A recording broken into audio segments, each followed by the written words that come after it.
A warm welcome to News Now. I am Fidelia Aguncha. President Muhammadu Buhari has returned 12 former ministers who worked with him in his first term for reappointment. The ministers were among the list of 43 nominees sent to the Senate for screening and confirmation. The ministerial list, which has been long awaited, features 6 women and 37 men. This next report has more. Nearly 2 months after his inauguration on May 29, President Muhammadu Buhari has taken the first step towards forming a cabinet. The president has sent a list of 43 nominees for ministerial positions to the Senate for screening and confirmation. Contrary to the expectation of some analysts, the list was dominated by new entries, one of which is Senior Advocate of Nigeria and spokesperson for the Buhari Campaign Organization, Festus Keyamo. In accordance with Section 147, subsection 2 of the Constitution of the Federal Republic of Nigeria 1999 as amended, I have the honor to forward the listed names of ministerial nominees for confirmation by the Senate. Copies of their curriculum vitae are attached herewith. Abia State, Dr. Ikechukwu Oga. Anambra State, Sharon O. Ikezo. Bauchi State, Ambassador Mariam Katagum. Bayelsa State, Timipre Silva. Benue State, Senator George Akume. Cross River State, Godi J.D. Agba. Delta State, Festus Keyamo SAN. Edo State, Clement I.K. Anade Agba. Imo State, Emeka Nwajuba. Jigawa State, Engineer Suleiman H. Adamu. Trailing the newcomers are some cabinet members from the president's first tenure. Anambra State, Dr. Chris N. Ngige. Bauchi State, Adamu. Katsina State, Senator Hadi Sirika. Kwara State, Lai Mohammed.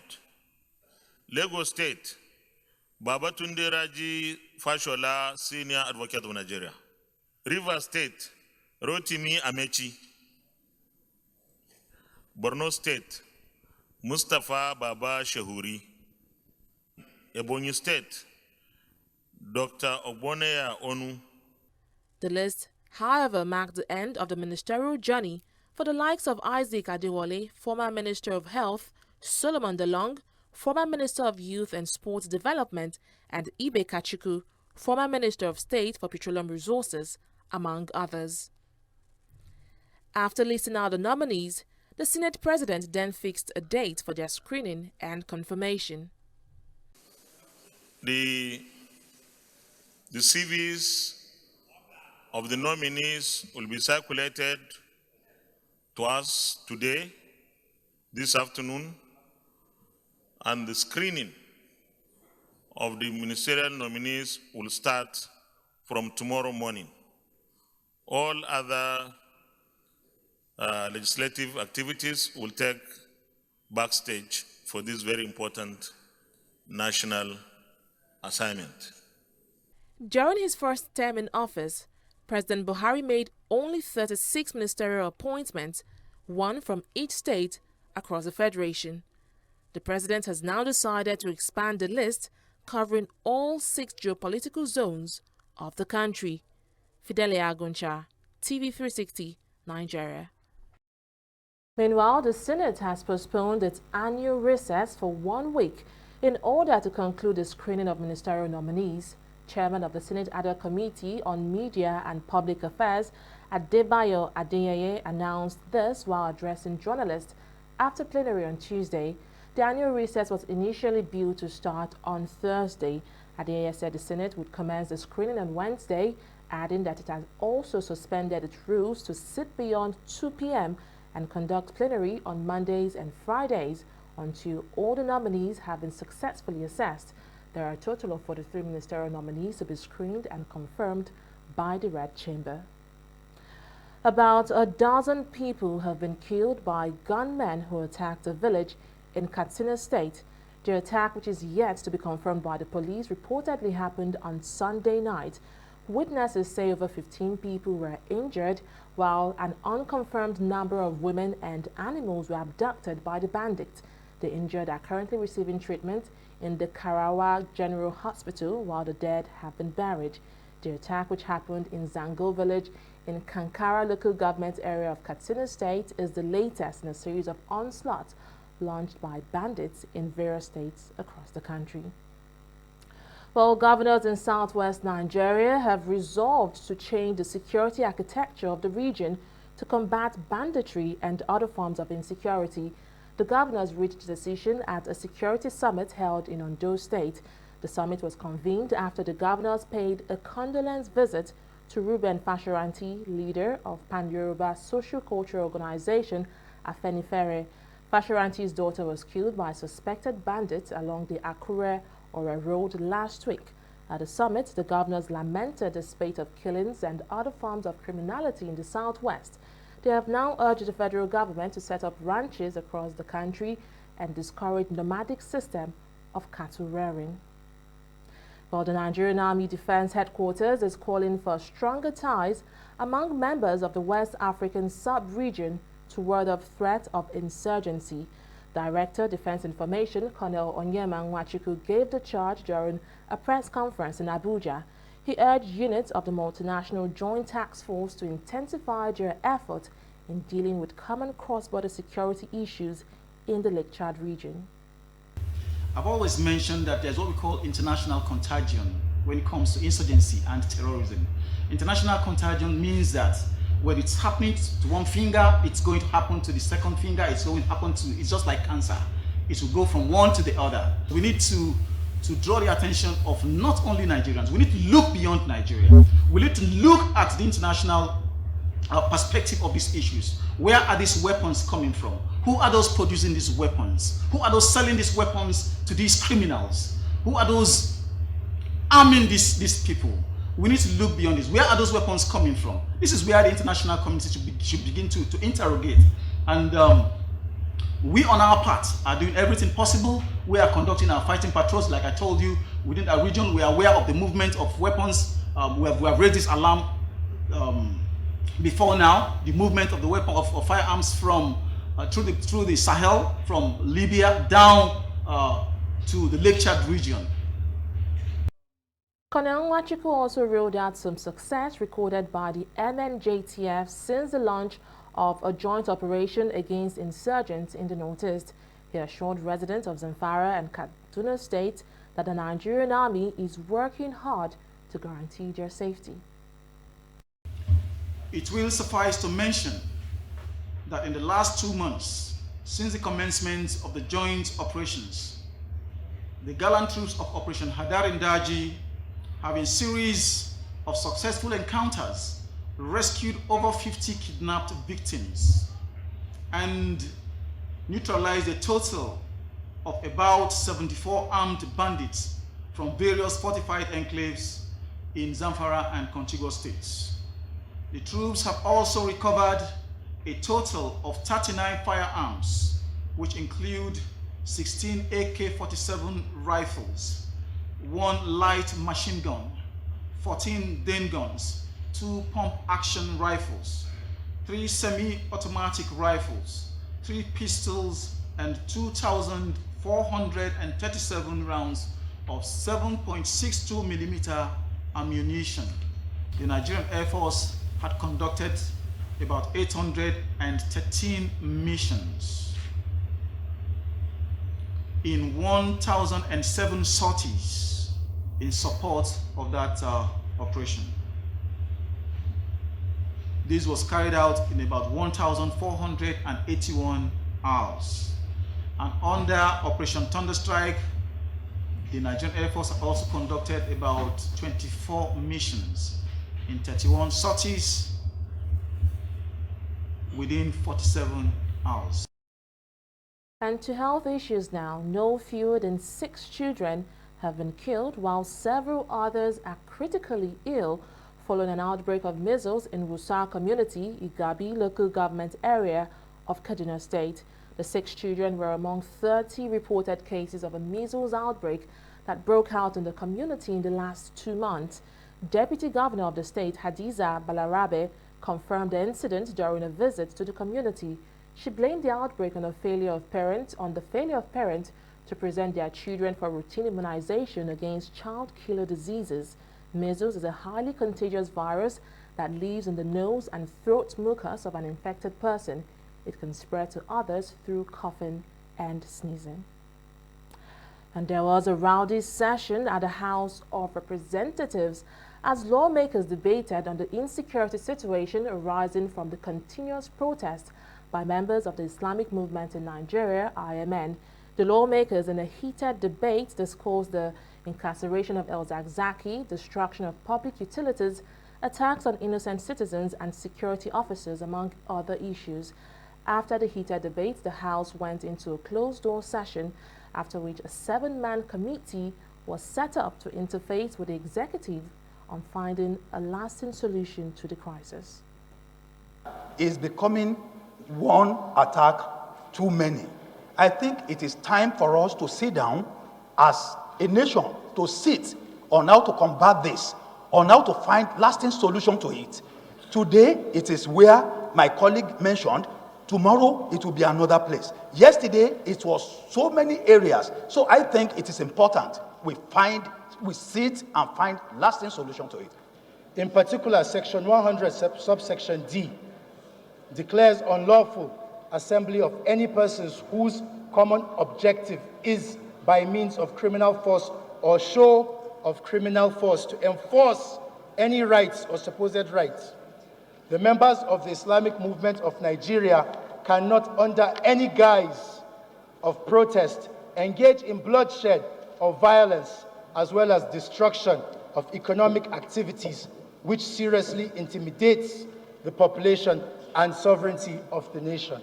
We are dealing with a very, very tough situation.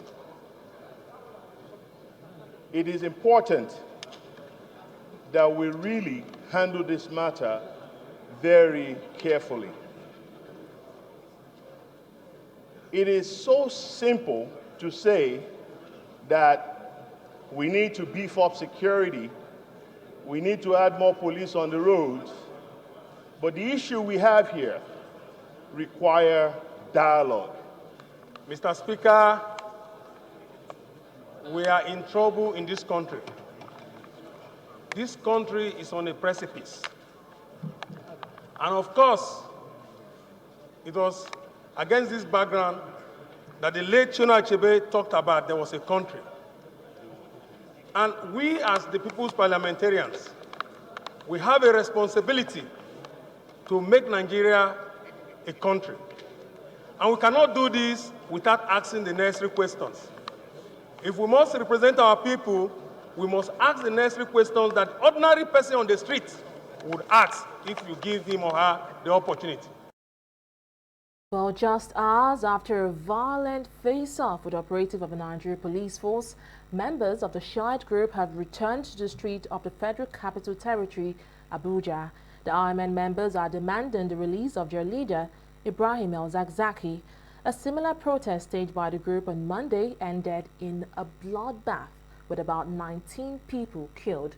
The group had planned to march to the National Assembly but were intercepted by the police. It soon resulted into a full-blown fracas with exchange of gunfire.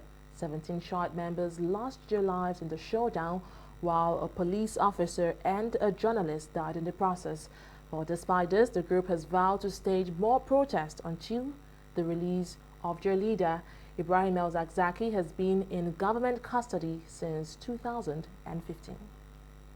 Meanwhile, Special Advisor to President Muhammadu Buhari on Media and Publicity, Femi Adesina, has revealed why the presidency has refused to release Ibrahim El-Zakzaky despite an order from the court. The federal government has been severally condemned for failing to obey an order issued by Justice Gabriel Kolawole of the Federal High Court directing the release of the IMN leader. But reacting to the matter, Additional said the presidency is still holding on to Al-Zakzaky because the government appealed the court verdict. The presidential advisor said, quote, if bail is granted and there is an immediate filing of appeal, you have to wait till it is dispensed with. Additional said the matter has since been taken before a court in Kaduna State and the bail hearing would come up next Monday. And the coalition of Ohaneze Youth Group is asking the federal government to prescribe the activities of the Islamic movement in Nigeria nationwide. Reacting to a violent protest by the group, which led to the death of 19 people, the Ohaneze Group urged the federal government to immediately outlaw the activities of the group to avoid any more deaths. At a press conference, Comrade Ogbonna, publicity secretary of the group, noted that the federal government must act now in the interest of Nigerians before the matter gets out of hand. And news now will continue in just a moment. Don't go away. Corruption not in my country. What do you want to buy? Potato. Small baskets. I want plantain. But why your plantain can't hard like this? Madam, now the outside hard. Inside there, it is very soft. Madam, wallahi make her no buy them. Make her show you something. What? What's in this one? Madam, this one now the chemical what they put on for the plantain make her ripe up. Hey? So you dey put chemical for plantain where people go chop? No water, no be chemical. Madam, Water. You know say Pela I don't talk and say water and not be enemy. Drink am. Where you collect that water, drink am. I just stop finish. See my belly. It don't big. I just stop drink water finish. I don't Wait, you drink am now.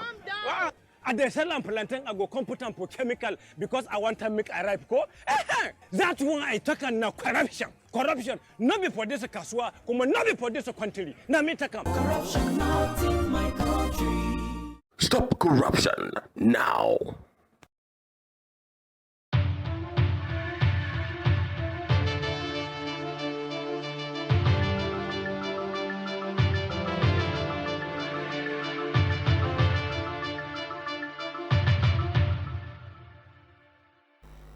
Welcome back. We'll now join Annetta Felix for news in the world of business. Hello, Annetta. Hello, Fidelia. So after 2 days of meeting, the Central Bank of Nigeria has decided to leave the monetary policy rates unchanged. Could you tell us more? That's true. The Monetary Policy Committee of the Central Bank of Nigeria has agreed to retain the monetary policy rate at 13.5%. Governor of the Apex Bank, Godwin Emefiele, announced this during a press conference at the end of a 2-day MPC meeting held on Tuesday in Abuja. Emefiele said the committee unanimously agreed to retain the MP rate and the asymmetric corridor figure. The CRR and the liquidity ratio also remained unchanged at 22.5% and 30% respectively. Emefiele said the committee took the decision following observations that key microeconomy indicators are trending in the right direction. Meanwhile, the CBN has announced that it will soon restrict forex for the importation of milk. Godwin Emefiele, governor of the CBN, said this on Tuesday during a press conference in Abuja.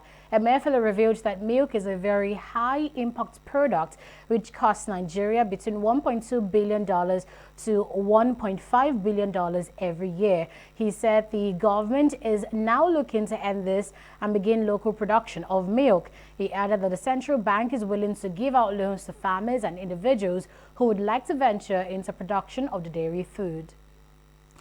Now, still on the central bank, they've sold $4.47 billion forex to authorized dealers between April and May 2019.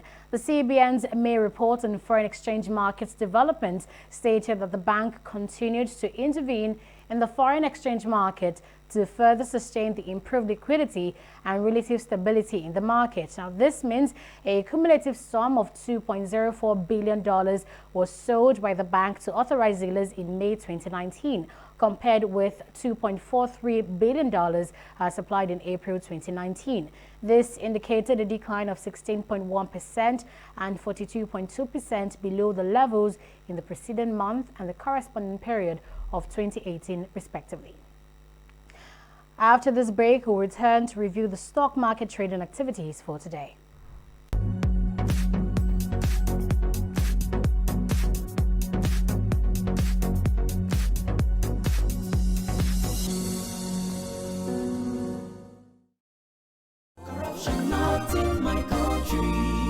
What you want to buy? Potato. Small basket. I want plantain. But why your plantain can't hard like this? Why? Madam, now the outside hard. Inside there, it is very soft. Madam, wallahi make her no buy am. Make I show you something.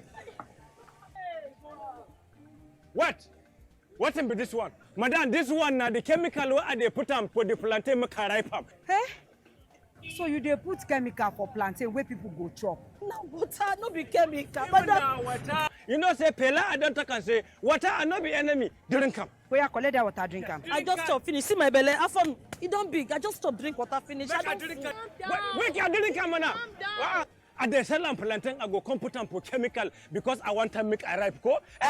That one I talk and now corruption. Corruption. Not be for this kaswa, come not be for this country. Now me talk am. Corruption not in my country. Stop corruption now.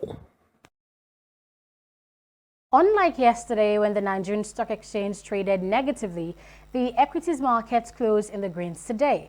Now, the all-share index is up at 1.21% to close at 28,144.87 basis points, and the market cap wraps up at 13.716 trillion naira. Now, there are 21 gainers on the NSE today, and they're led by Nestle Nigeria PLC. It sold yesterday at 1,260 naira per share, but it's selling today at 1,327 at 1,000 naira 327 naira as well. Dangote Cement sold yesterday at 170 naira, but we see today an increase of 4 naira. It's selling today at 1,174 naira. As well, WAPCO and MTN Nigeria are making increases on the NSE today. Now, let's talk about the top losers. We see that a total of 15 equities recorded losses, and this list is led by the oil and gas sector. We see Forte Oil losing as much as minus 9.93%, and this means that from selling at 20.15 naira per share yesterday, shares of Forte Oil is down to 18.15 naira per share. Also, Interbrews PLC lost 1 naira 5 kobo, selling at 13.8 naira per share today. Moving on, we see other stocks that are making losses: Dangote Sugar and GlaxoSmithKline. Looking at the market summary, we see that over 135 million shares were sold today. They were valued at over 2 billion naira, and this was transacted in a total of 3,358 deals. Turning now to the foreign scene, we see that it's a good day for all equities here. FTSE, Dow Jones and Nikkei had a positive market. FTSE is up at 0.56%. Of course, the all-share index in America for Dow Jones is up at 0.27%, and Nikkei in Asia is also up at 0.95%. And that's it from here, Fidelia. Well, thank you, Annetta. It seems the release of the ministerial list actually gave the NSE a boost. We can see a rise of 1.21%. Well, we do hope this trend continues in subsequent trading days. Well, let's now move on to the foreign scene. 12 civilians, including 2 children, have been killed by armed men believed to be linked with the Islamist-rooted ADF militia group in DR Congo. The twin attack happened overnight on Monday. Officials say 9 civilians were killed in the first attack, with 4 others injured at Ocha Mbasele near the city of Beni. Regional Administrator Donat Kibwana confirmed that 3 civilians were also killed in Eringeti by suspected ADF members. Congo, which is battling an outbreak of the Ebola virus, is also struggling to contain attacks and killings by militia sects. Well, Boris Johnson will become Britain's new next Prime Minister after being elected leader of the Conservative Party in a ballot of party members. He defeated Jeremy Hunt in the party's leadership contest, winning 92,153 votes to his rival's 46,656. Johnson will officially take over from Theresa May on Wednesday.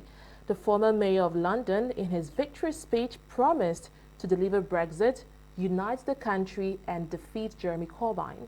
Theresa May has congratulated Johnson, promising him her full support from the backbenches. US President Donald Trump also tweeted his congratulations to Johnson, adding that he will be great. Well, let's now talk sports. Nigeria was second best team at the 2019 World Para-Powerlifting Championship held in Kazakhstan. The team finished second behind China with 3 gold, 3 silver and 2 bronze medals. The highlight of the event was Nigeria's Folashade Oluwafemiayo, who displayed extraordinary strength and courage to break the world record in the 86-kilogram category. Arriving at the Murtala Mohammed International Airport, the team was received by the Lagos State Sports Commission and other well-meaning Nigerians. They expressed excitement at the feat and called for more support from the government. Take a listen. It's not an easy thing. First of all, it's not an African Cup, it's a World Cup. It's a World Cup that features 76 countries, 608 athletes, and Nigeria went with only 14 athletes. China took first, but China that took first came with 46 athletes, full team. We didn't go with full team, but we still, and the women, we were the best women team. We took first, we had the trophy right here, and we took second in the overall, meaning that we have the second cup. I know that Nigeria is hosting next year the World Cup. Over 60 countries will be coming to Abuja, and my own target is to be able to keep the first position here. We coming back to Nigeria will make use of the experience we gained there with the team, and the techniques of our training will change. But it was not that easy there in the competition because the China really gave us tough time. With the little training they gave us at home, we conquered them. So with more training, we believe next Olympic will bring back the gold medal. Folashade lifted 150 to win the gold, and the former record was 146 kg. Bose Omolayo won the gold and set record with 142.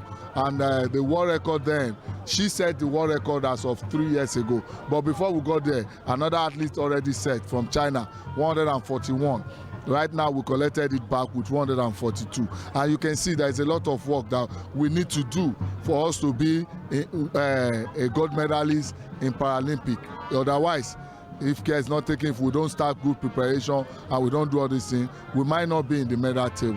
Because even the ones that are like Roland lost to a China, so which is not supposed to be so. But good training, good camping, good facility will do better. Well, players from about 34 countries, including host Nigeria, are expected to compete for the $25,000 prize money and the 5th edition of the Lagos International Badminton Classics, set to begin on Wednesday. The 5-day African Championship will hold at the Teslim Balogun Stadium in Surulere.